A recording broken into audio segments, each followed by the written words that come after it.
जय हिंद। स्वागत है आप सभी को एक बार फिर से अपनी YouTube channel doctor drum education system में। आज हम समझते हैं फिजिकल ज्योग्राफी का सिलेबस। फिजिकल ज्योग्राफी का सिलेबस जानना क्यों ज़रूरी है, तो ये समझ लीजिए कि विभिन्न परीक्षाओं में सबसे ज़्यादा जो है प्रश्न आपको जो है फिजिकल ज्योग्राफी से ही आता है। तो जितने भी छात्र छात्राएँ, यदि आप यूजीसी नेट की तैयारियां कर रहे हैं या पीजी का पढ़ाई कर रहे हैं या विभिन्न परीक्षाओं की तैयारियां कर रहे हैं, तो उनके लिए जो है यह सिलेबस जानना बहुत ज़रूरी है।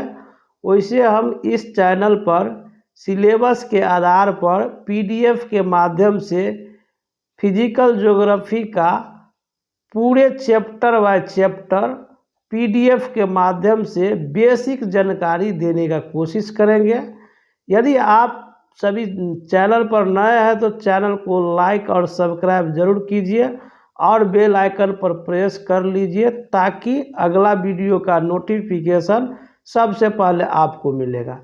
तो चलिए हम शुरुआत करते हैं। सबसे पहले जो है विषय सूची के बारे में, जिसका सिलेबस है, और इसी विषय सूची के आधार पर आपको इस चैनल पर पीडीएफ के माध्यम से आपको बताया जाएगा और पीडीएफ आपको वहां पर अपलोड भी कर दिया जाएगा, तो वहां से आप प्रिंट निकाल करके पढ़ सकते हैं। यदि आप नहीं पढ़ सकते हैं तो सुन करके अपना बेसिक जानकारी ले सकते हैं। तो चलिए शुरुआत करते हैं। आप यहाँ पर देख सकते हैं, थोड़ा इसको बड़ा कर देते हैं।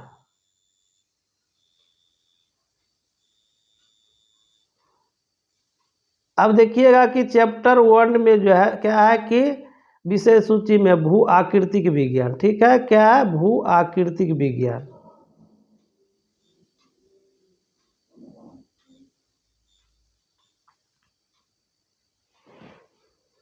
तो यहाँ पर देख सकते हैं विषय सूची है। ठीक है, क्या है? विषय सूची। तो विषय सूची में जो है आप देख सकते हैं कि विषय सूची में है लिथोस्फीयर, मतलब स्थल मंडल। स्थल मंडल जो है आपका जो है उसमें जो है जियोमॉर्फोलॉजी का जो है भूआकृतिक विज्ञान यानी कि जियोमॉर्फोलॉजी। तो हम जो है अध्याय 1 में जानेंगे भौतिक भूगोल और विषय प्रवेश। उसमें जो है भौतिक भूगोल के परिभाषा और विषय क्षेत्र तथा विकास के बारे में समझेंगे। उसके बाद अध्याय 2 में है सौरमंडल तथा पृथ्वी की उत्पत्ति। अब इस अध्याय में आप पढ़ेंगे कि जो है सौरमंडल, पृथ्वी की उत्पत्ति, वैज्ञानिक संकल्पना, कांट की वाक्य राशि परिकल्पना, लाप्लास की निहारिका, उसके परिकल्पना, चैम्बरलिन की ग्रहाणु की परिकल्पना, जेम्स जीन्स की ज्वारीय परिकल्पना, रसेल की द्वैतारक परिकल्पना, होयल तथा लिटिलटन की परिकल्पना, ओटो स्मिथ की अंतरतारक धूल परिकल्पना, बिग बैंग तथा स्फीति सिद्धांत, पृथ्वी की आयु, पृथ्वी की भूगर्भिक इतिहास। इस यानी अध्याय 2 में ये सब पढ़ेंगे जो कि आपको पीडीएफ के माध्यम से मिलते रहेगा। उसके बाद चैप्टर 3 में आपका हो गया पृथ्वी की आंतरिक संरचना, और पृथ्वी की आंतरिक संरचना में पढ़ेंगे हम लोग आंतरिक संरचना। उसके बाद जो है सूचना स्रोत, पृथ्वी की रासायनिक संगठन एवं विभिन्न परतें, पृथ्वी की विभिन्न परतों की मोटाई तथा गहराई, ये पढ़ेंगे। उसके बाद जो है अभी नव मत पढ़ेंगे, पृथ्वी के आंतरिक भाग में असंबंधताएं पढ़ेंगे। ठीक है, चैप्टर 4 में जो है महाद्वीपीय एवं महासागरीय नितल की उत्पत्ति, तो समान परिचय उसका जानेंगे। लॉर्ड केल्विन का मत क्या था वो पढ़ेंगे। लेपवर्थ एवं लव की परिकल्पना पढ़ेंगे। चतुष्फलक सिद्धांत पढ़ेंगे। उसके बाद टेलर की महाद्वीपीय विस्थापन पढ़ेंगे। उसके बाद जो है टेलर की महाद्वीपीय विस्थापन परिकल्पना पढ़ेंगे, वेगनर का महाद्वीपीय प्रवाह सिद्धांत पढ़ेंगे और प्लेट टेक्टोनिक का सिद्धांत पढ़ेंगे। प्लेट टेक्टोनिक का सिद्धांत पढ़ेंगे। तो ये आपका चैप्टर कितना हो गया? 4। अब चैप्टर 5 में हम पढ़ेंगे भू संतुलन की संकल्पना। अब भू संतुलन की संकल्पना में भू संतुलन का समान परिचय, भू संतुलन का सिद्धांत प्रतिपादन, उसका सर जॉर्ज एरी की संकल्पना, प्रॉट की संकल्पना, ही स्कैनन की संकल्पना, हेफोर्ड एवं बॉबी की संकल्पना, जोली की संकल्पना, आर्थर होम्स की संकल्पना, भूतल पर संतुलन की व्याख्या, ये सब चैप्टर 5 में हम लोग जानेंगे। चैप्टर 6 में जो है अध्याय 6 में भू संचलन, जिसमें भू संचलन का समान परिचय जानेंगे, अंतर्जात बल और आकस्मिक संचलन और पटल विरूपणी संचलन और वलन और भूतल विभंग। उसके बाद जो है भ्रंश, रिफ्ट घाटी, बहिर्जात बल, ये सब चैप्टर भू संचलन यानी चैप्टर 6 में हम पढ़ेंगे। ठीक है, चैप्टर 6 में अध्याय 6 में हम पढ़ेंगे और चैप्टर 7 में हम पढ़ेंगे क्या? चट्टान, जिसमें चट्टान और समान परिचय रहेगा चट्टान का, चट्टानों का वर्गीकरण, अग्नेय शैल, उसका अग्नेय शैल हो गया, उसके बाद जो है स्थलाकृति है, उसके बाद अवसादी शैल, रूपांतरित शैल, ये सब हम चट्टान में समझेंगे।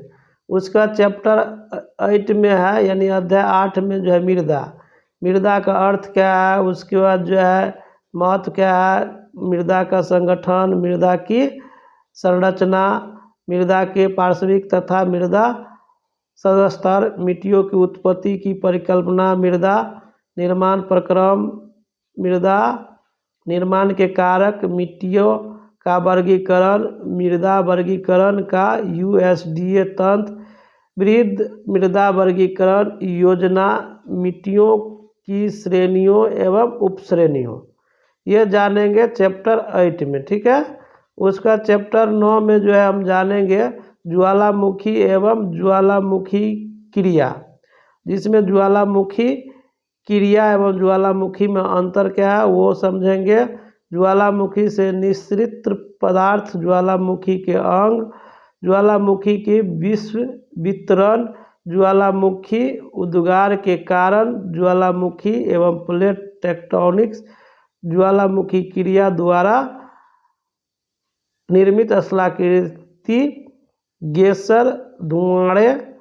ठीक है, अध्याय 10 में जो है हम लोग पढ़ेंगे भूकंप एवं भूकंप विज्ञान, जिसमें भूकंप का समान परिचय रहेगा, भूकंप के कारण रहेगा, उसके बाद जो है भूकंप का वर्गीकरण रहेगा, उसका भूकंप का जो है विश्व वितरण रहेगा, उसके बाद जो भूकंप का प्रभाव रहेगा और भूकंप विज्ञान और तथा पृथ्वी की आंतरिक बनावट एवं सुनामी समझेंगे भूकंप और विज्ञान में। उसके बाद अध्याय 11 में पर्वत एवं पर्वत निर्माण, तो पर्वत का समान परिचय, पर्वत का वर्गीकरण, बलित पर्वत, ब्लॉक पर्वत, गुम्फदाकार पर्वत, संगृहीत पर्वत, मिश्रित पर्वत, भूसनित कोवर का पर्वत निर्माणक भूसनित सिद्धांत, जेफ्रीज का तापीय संकुचन सिद्धांत, डेली का महाद्वीपीय फिसलन सिद्धांत, होम्स का संवहन तरंग सिद्धांत, जोली का रेडियो एक्टिविता सिद्धांत, प्लेट विवर्तनिक सिद्धांत, ये हम चैप्टर कितना पढ़ेंगे? 11 में। अध्याय 12 में जो है पठार का समान परिचय, पठार की समान विशेषताएं, पठार का निर्माण तथा विकास, पठारों का वर्गीकरण, अंतर पर्वतीय पठार, गिरिपद पठार, गुंबदाकार पठार, तटीय पठारों का आर्थिक महत्व। ये सब हम समझेंगे कौन चैप्टर में, चैप्टर 12 में। उसके बाद आते हैं चैप्टर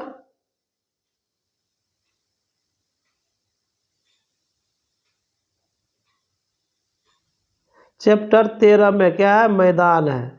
तो मैदान के बारे में क्या समझेंगे कि समान परिचय समझेंगे, मैदानों का जो है उद्भव तथा विकास, मैदानों का वर्गीकरण, पटली विरूपीन मैदान, अपर्दनात्मक मैदान, निक्षेप क्या है, निक्षेप जनित मैदान, लावा मैदान, उत्तरी भारत का विशाल मैदान।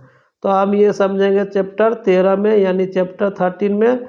अध्याय 13 में समझेंगे। अध्याय 14 में झीलें के बारे में समझेंगे कि झील का समान परिचय क्या है, झीलों का वितरण कैसे हुआ, झीलों की विशेषता क्या है, झीलों का वर्गीकरण कैसे हुआ, हिमानी झील क्या है। उसके बाद जो है नदीकृत झील के बारे में समझेंगे, ज्वालामुख झील के बारे में समझेंगे, पटल विरूपण द्वारा उत्पन्न झील के बारे में समझेंगे, ताजे पानी के झील के बारे में, खरे का झील, खरे जल की झील, झीलों का विलयन के बारे में समझेंगे चैप्टर 14 में। ठीक है। उसके चैप्टर 15 में यानी कि अध्याय 15 में अपक्षय के बारे में समझेंगे। तो अपक्षय के परिभाषा तथा तात्पर्य समझेंगे, अपक्षय को नियंत्रित करने वाले कारक को समझेंगे, अपक्षय के कारक एवं प्रकार, यांत्रिक अपक्षय, रासायनिक अपक्षय, क्या है, पर्णीय प्राणी वर्गीय अपक्षय, अपक्षय का भौतिक प्रभाव, ये सब समझेंगे अध्याय 15 में। अध्याय 16 में जो है अपर्दन चक्र, ठीक है, निवोन्मेष तथा बहुचक्रीय स्थलाकृति। अब क्या अपर्दन चक्र का समान परिचय समझेंगे, डेविस का भौगोलिक चक्र समझेंगे, पेंक की संकल्पना, अपर्दन का समान चक्र, अपर्दन का समान चक्र, अपर्दन चक्र में व्यवधान, नवोन्मेष, बहुचक्रीय स्थलाकृति, ये अध्याय 16 में समझेंगे। अध्याय 17 में है अपवाह तंत्र तथा प्रतिरूप, जिसमें अपवाह तंत्र, अपवाह प्रतिरूप, अर्थ तथा संकल्पना, प्रमुख अपवाह तंत्र, अनुवर्तीय सरिता, पर्वतीय सरिता, पर्वतीय प्रति अनुवर्ती सरिता, उसका नवानुवर्ती सरिता, पूर्ववर्ती अपवाह तंत्र, पूर्वरोहित अपवाह तंत्र, उसके बाद जो है अपवाह प्रतिरूप, सरिता अपहरण, जुड़वा नदी तंत्र, ये हम चैप्टर 17 में पढ़ेंगे। और अध्याय 18 में है कि बहते हुए जल, नदी के कार्य तथा उत्पन्न स्थलाकृतियाँ, ठीक है, इसके बारे में हम समझेंगे। सरिता समान परिचय, नदी अपर्दन कार्य, यहाँ पर देख सकते हैं सिद्धांत, नदी अपर्दन के रूप में आधार तली नदी परिवहन। उसके बाद कार्य अपर्दन के बारे में पढ़ेंगे। और उसके बाद गार्ज, कैनियन, जलप्रपात, जल गर्तिका, संरचनात्मक सोपान, नदी, वेदिका नदी, विसर्प, पेनीप्लेन, नदी का निक्षेपण कार्य, निक्षेपण द्वारा उत्पन्न स्थल स्वरूप, जलोढ़ पंख, शंकु डेल्टा, आदि हम समझेंगे चैप्टर 18 में। ठीक है। चैप्टर 19 में जो है भूमिगत जल के कार्य तथा उत्पन्न स्थलाकृति, अर्थात क्रास्ट स्थलाकृति। ठीक है। तो अध्याय 19 में हम पढ़ेंगे भूमिगत जल का तात्पर्य, भूमिगत जल के स्रोत, जल का संचय, आर्टिजियन कूप, भूमिगत जल के कार्य, ठीक है, अपर्दनात्मक कार्य, उसके बाद निक्षेपण कार्य, उसके बाद भूमिगत जल द्वारा उत्पन्न स्थलाकृति, उसके बाद क्रास्ट स्थलाकृति, उसके बाद जो है अपर्दन स्थल स्वरूप, कंदरा, गुप्त धाम कंदरा का विशिष्ट अध्ययन, निक्षेपा क्या निपेक्ष निक्षेपात्मक स्थल रूप, क्रस्ट प्रदेश, विशिष्ट स्थलाकृतियाँ और क्रस्ट अपर्दन चक्र, ये हम अध्याय 19 में पढ़ेंगे। ठीक है। अध्याय 20 में क्या है कि सागरीय जल के कार्य तथा उत्पन्न स्थलाकृति। तो सागरीय तरल में क्या हो गया कि समान परिचय, सागरीय तट तथा किनारा, सागरीय अपर्दन, सागरीय अपर्दन को प्रभावित करने वाले दशाएं, उसके बाद अपरदनात्मक स्थल रूप, उसका परिवहन कार्य, निक्षेपण क्या निक्षेप जनित स्थल स्वरूप, जलमग्न किनारे पर अपर्दक चक्र, उन्मग्न किनारे पर अपर्दक चक्र, ये अध्याय 20 में हम लोग समझेंगे। और अध्याय 21 में क्या है, पवन के कार्य तथा उत्पन्न स्थलाकृति, समान परिचय पवन द्वारा अपर्दनात्मक, पवन अपर्दनात्मक अपर्दन के प्रभावित करने वाली दशाएं, उष्ण एवं ऊर्ध्वा उष्ण मरु प्रदेशों में अक्षय अपर्दनात्मक स्थल स्वरूप समझेंगे।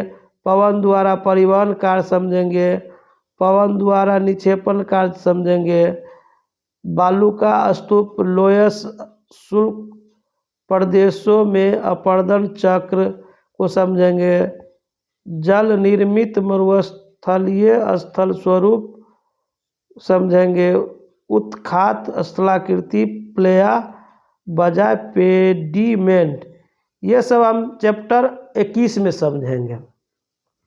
अब क्या है कि चैप्टर आपका जो है 22 में क्या है कि हिमनद के कार्य तथा स्थलाकृति, हिमनद के कार्य तथा हिमनाकृत स्थलाकृति। तो इसमें समझेंगे समान परिचय, हिमनद के प्रकार, हिमनद पर्वत के हिमनद, हिमनदों गतिशील होना, हिमनद का अपरदनात्मक कार्य, परिवर्तन हिमनद या घाटी हिमनद का अपरदनात्मक स्थल रूप, हिमनद का परिवहन तथा निक्षेप कार्य, निक्षेप जनित स्थलाकृतियाँ, हिमानी जलोढ़ निक्षेप स्थलाकृतियाँ। उसके बाद जो है हिमकाल के कारण, प्लेस्टोसीन हिमकाल, प्लेस्टोसीन हिमानीकरण का स्थलाकृतियाँ पर प्रभाव, प्लीस्टोसीन हिमकाल को वर्तमान स्थलाकृति पर प्रभाव। अब क्या है कि अध्याय 23 में, अध्याय 23 में है परिहिमानी प्रक्रम एवं स्थल रूप। तो परिहिमानी पर्यावरण पर माफ्रास्ट सक्रिय सतह, परिहिमानी प्रक्रम, परिहिमानी स्थल रूपों का वर्गीकरण। ये था आपका जो है अध्याय 23। और आपका जो है अब आ गया जलमंडल यानी कि समुद्र विज्ञान, मतलब सागर विज्ञान। ठीक है, जो कि आपका जो है यूजीसी नेट का एक चैप्टर है, सागर विज्ञान या उसको समुद्र विज्ञान कह सकते हैं। ठीक है, यानी जलमंडल। तो जलमंडल में या समुद्र विज्ञान में हम पढ़ेंगे सबसे पहले महासागरीय नितल के उच्चावच, उसके बाद परिचय, महाद्वीपीय मग्न तट, महाद्वीपीय मग्न ढाल, गहरे सागरीय मैदान, महासागरीय गर्त, अंत सागरीय कंदरा, आंध्र महासागर का नितल, उसके उच्चावच, प्रशांत महासागर के नितल उच्चावच, हिंद महासागर के नितल उच्चावच। ये सब हम समझेंगे अध्याय 24 में। ठीक है, उसके बाद जो है समझते हैं अध्याय 25 में महासागरीय जल का तापमान। तो सबसे पहले महासागरीय जल का तापमान क्या वो समझेंगे, उसके बाद उसका समान परिचय, उसके बाद दैनिक तापांतर, वार्षिक तापांतर, सागरीय तापमान का वितरण, महासागरीय तापमान का क्षैतिज वितरण, महासागरीय तापमान का लंबवत वितरण, महासागरीय जल का घनत्व, सागरीय जल के घनत्व के नियंत्रण के कारक, घनत्व, तापमान एवं लवणता में अंतर संबंध, महासागरीय जल के घनत्व स्तरीयकरण। तो ये हम लोग समझेंगे चैप्टर 25 में महासागरीय जल का तापमान। उसके बाद चैप्टर 26 में यानी कि अध्याय 26 में पढ़ेंगे लवणता, जिसमें लवणता का महत्व, सागरीय जल का संगठन, सागरीय लवणता के स्रोत, सागरीय लवणता के नियंत्रण कारक, सागरीय लवणता का वितरण, प्रशांत महासागर में लवणता का वितरण, अटलांटिक महासागर में लवणता का वितरण, हिंद महासागर में लवणता का वितरण, अंतर देशीय सागरों तथा झीलों में लवणता। मतलब हम चैप्टर अध्याय में क्या पढ़ेंगे, लवणता के बारे में। ठीक है, क्या क्या पढ़ेंगे वो बता दिए है। और चैप्टर 27 में महासागरीय निक्षेप पढ़ेंगे। क्या पढ़ेंगे, महासागरीय निक्षेप। तो महासागरीय निक्षेप में जो है पढ़ेंगे, सबसे पहला चीज़ क्या है कि समान परिचय उसका पढ़ेंगे। महासागरीय निक्षेप के स्रोत का वर्गीकरण समझेंगे। महासागरीय निक्षेप का स्थिति के आधार पर महासागरीय निक्षेप का वर्गीकरण, महासागरीय निक्षेप का समान वर्गीकरण, ये समझेंगे चैप्टर 27 में। अब क्या है, अध्याय 28 में है कि ज्वार भाटा। अब ज्वार भाटा का तात्पर्य, ज्वार भाटा की उत्पत्ति, ज्वार भाटा का समय, ज्वार के प्रकार, ज्वार भाटा की उत्पत्ति के परिकल्पनाएं, संतुलन सिद्धांत, प्रगामी तरंग सिद्धांत, स्थैतिक तरंग सिद्धांत, ज्वार भाटा के चैप्टर में जो है हम समझेंगे। ठीक है, उसके बाद जो है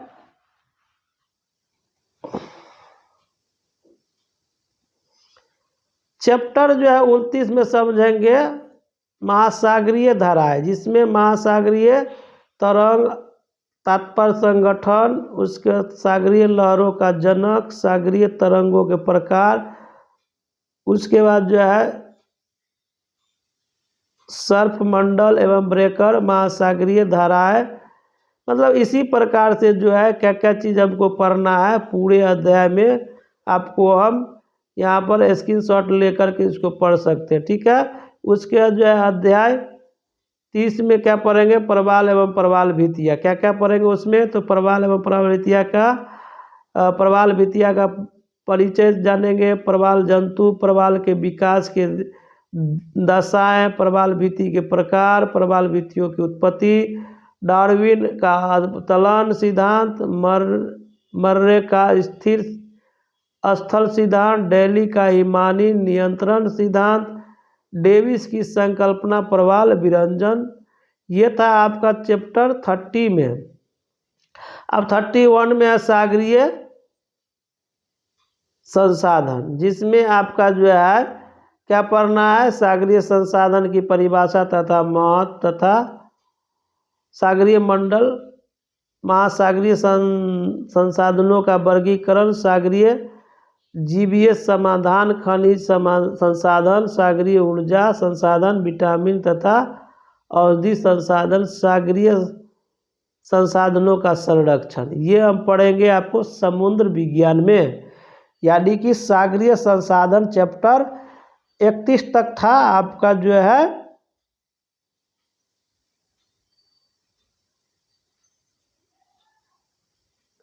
चैप्टर 31 तक था। उसके बाद हम अगला जो है स्टेप चलेंगे, जिसको कहते हैं जलवायु विज्ञान। क्या कहते हैं, जलवायु विज्ञान, जिसको हम वायुमंडल कहते हैं। ठीक है, अब यहाँ पर हम अध्याय 32 में पढ़ेंगे वायुमंडल के बारे में। वायुमंडल के बारे में पढ़ेंगे, वायुमंडल का तात्पर्य एवं महत्व, वायुमंडल का संगठन, वायुमंडल की संरचना, क्षोभ मंडल, समताप मंडल,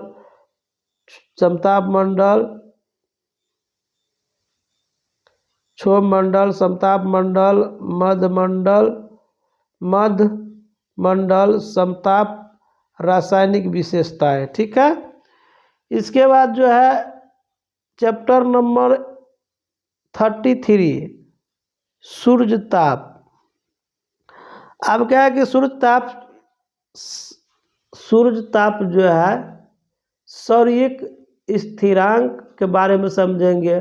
उसके बाद सूर्य ताप के स्रोत के बारे में, सौर्यिक विकिरण के क्रियाविधि, सूर्य ताप का वितरण, सूर्यातप के वितरण को प्रभावित करने वाले कारक, ऊष्मा बजट, शुद्ध विकिरण एवं अक्षांशीय ऊष्मा संतुलन।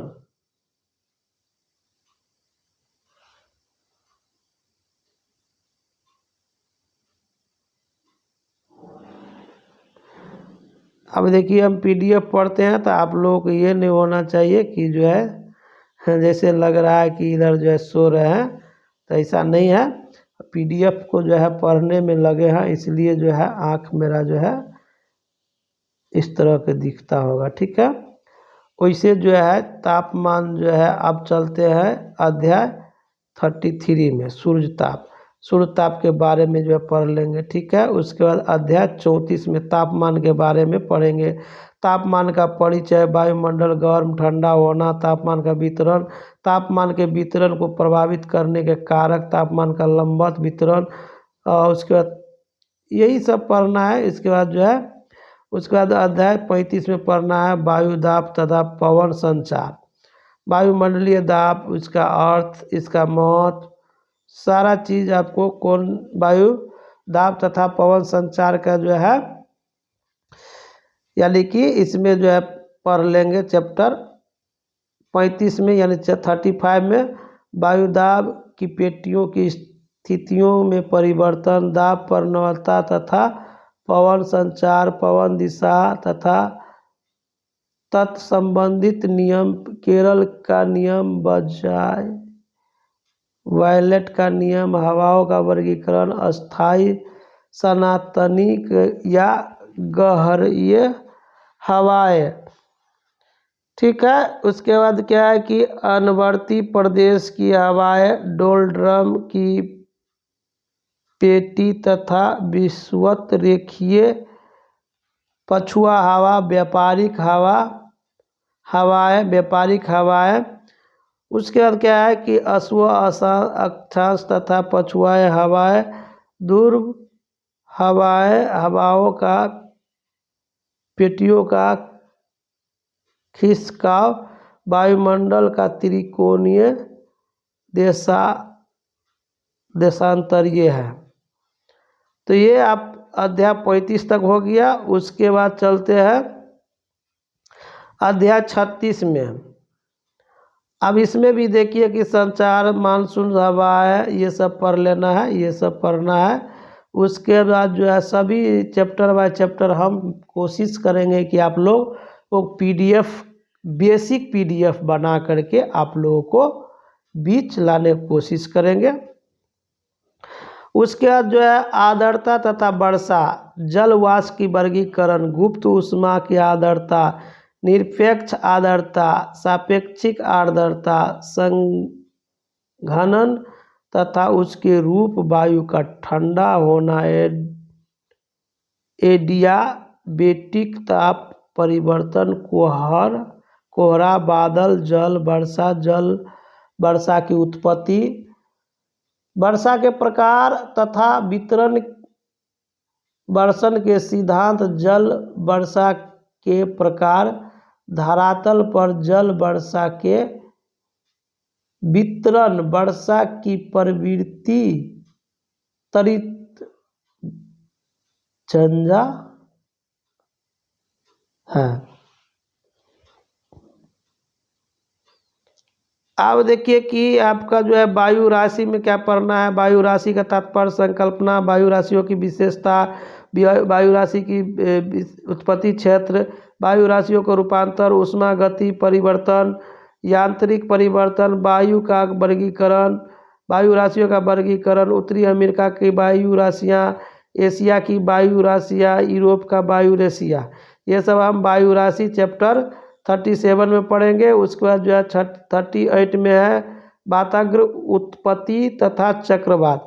इसमें वाताग्र तथा वाताग्र जनन के बारे में समझेंगे। चक्रवात, शीतोष्ण कटिबंध चक्रवात, ध्रुवीय वाताग्र सिद्धांत प्रति चक्रवात, उष्ण कटिबंधीय चक्रवात, टॉर्नेडो चैप्टर 38 में हम पढ़ेंगे, यानी अध्याय 38 में।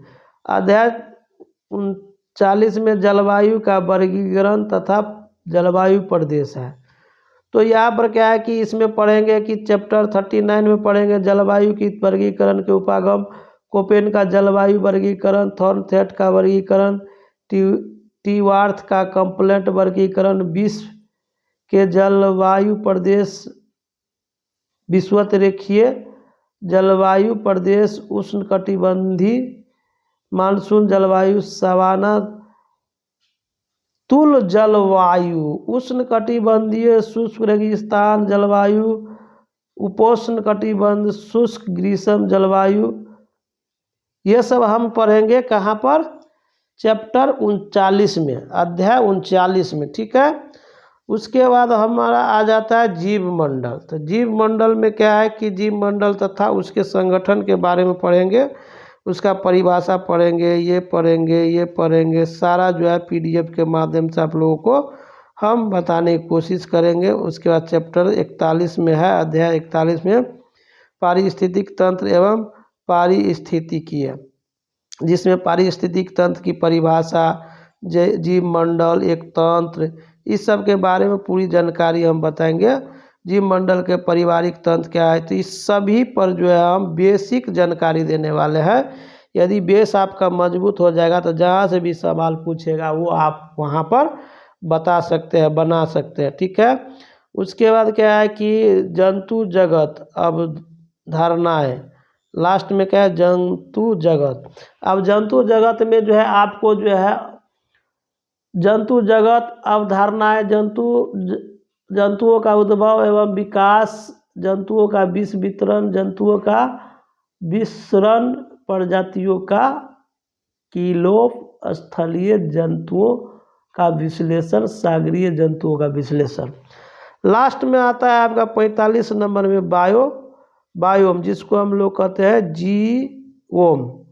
तो बायोम का परिभाषा समझ लेंगे, ठीक है। बायोम का प्रकार क्या है? अयनवर्ती सदाबहार वर्षा वन बायोम, मानसूनी पर्णपाती वन बायोम, सवाना बायोम, रूप सागरीय बायोम, शीतोष्ण घाट प्रदेश बायोम, शीतोष्ण कोनधारी वन टैग बायोम, टुंड्रा बायोम। ये सभी जानकारी हम फिजिकल ज्योग्राफी में समझेंगे।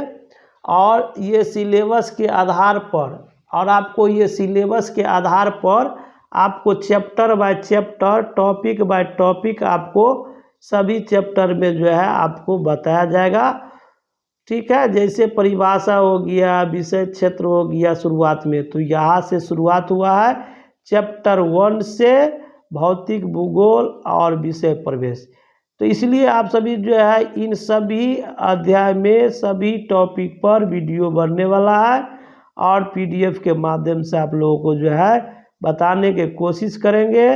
यानी कि PDF के माध्यम से, यानी PDF के माध्यम से बेसिक जानकारी आपको बताने की कोशिश करेंगे। इसलिए आप सभी जो है चैनल को सब्सक्राइब और लाइक जरूर कीजिए और बेल आइकन पर प्रेस कर लीजिए, ताकि आपको अगला वीडियो का नोटिफिकेशन सबसे पहले आपको मिलेगा। वैसे भी जो है इसके बाद नेक्स्ट वीडियो जो है भौतिक भूगोल और विषय प्रवेश में जो है क्या पढ़ना है वो आपको नेक्स्ट वीडियो में आपको जो है बताने वाले हैं। इस वीडियो में इतना ही। यदि आप चैनल पर नए तो चैनल को सब्सक्राइब लाइक जरूर कीजिए, अपने दोस्तों के बीच शेयर कीजिए, ताकि उनको भी सहयोग मिलेगा सिलेबस के आधार पर पढ़ने से क्या फ़ायदा होगा। तो आज यहीं पर हम समाप्त करते हैं। जय हिंद।